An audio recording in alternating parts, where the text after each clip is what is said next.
Finally আজকে সেই প্রিয় মানুষটার সাথে দেখা হবে। আজকের দিনটা আমার কাছে এবং আমার ফ্যামিলির কাছে ভীষণই একটা স্পেশাল দিন, তার কারণ তোমাদের সাথে অবশ্যই শেয়ার করবো ভিডিওটা, তার জন্য দেখতে হবে। তো প্রথমেই কিন্তু আমি প্রিয় মানুষটার জন্য নিয়ে নিয়েছিলাম একটা হলুদ গোলাপ, কারণ সে আবার হলুদ গোলাপ ভীষণ পছন্দ করে, তার জন্য অপেক্ষা করছিলাম তার গাড়িও চলে আসে। চলো তাহলে তোমাদের বলে দিই সেই প্রিয় মানুষটা কে। হ্যাঁ, এটা হচ্ছে আমার দিদি, মানে মুন দিদি, আমার মাসির মেয়ে। তোমরা অনেকেই চেনো, কম বেশি আমার অনেক ব্লগেই তোমরা দেখেছো। তো মুন দিদি এয়ার হোস্টেসের জন্য সিলেক্ট হয়ে গেছে, তাই ও চলে গেছে 3 মাসের ট্রেনিংয়ের জন্য।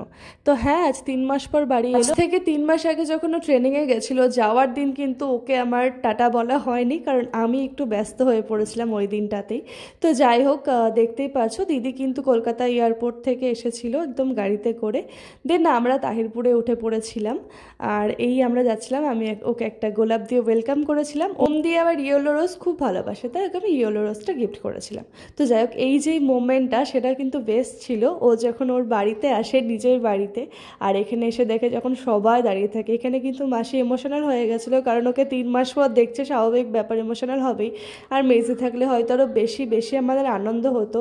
আজ মেজদি নেই, আমরা সত্যি মেজদিকে খুবই মিস করি। তো যাই হোক, দেখতেই পাচ্ছ এখানে আমাদের এয়ার হোস্টেস দিদি কিন্তু চলে এসেছে। তবে হ্যাঁ, যতটাই আনন্দ লাগছে ওর আশা দেখে, ততটাই দুঃখ লাগছে আবার চলে যাবে, মাত্র একদিনের জন্য এসেছে। তো যাই হোক, এরপরে যখন ও আসে ওপরের ঘরে এসে দেখি আমাদের সবার জন্য সোয়েটার জ্যাকেট এনেছে মা, মাসি, দি, মোহিনী, আমার জন্য। এটা ছিল আমার জ্যাকেট, যেটা আমার পার্সোনালি খুবই সুন্দর লেগেছে। তো এরপরে আমরা করতে বসে পড়েছিলাম লাঞ্চে ছিল একটু আলু সেদ্ধ, আর তার সাথে ছিল পাঙাশ মাছ। তো এই ছিল ভিডিওটা ভালো লাগলে কমেন্ট করো। Tata, bye bye.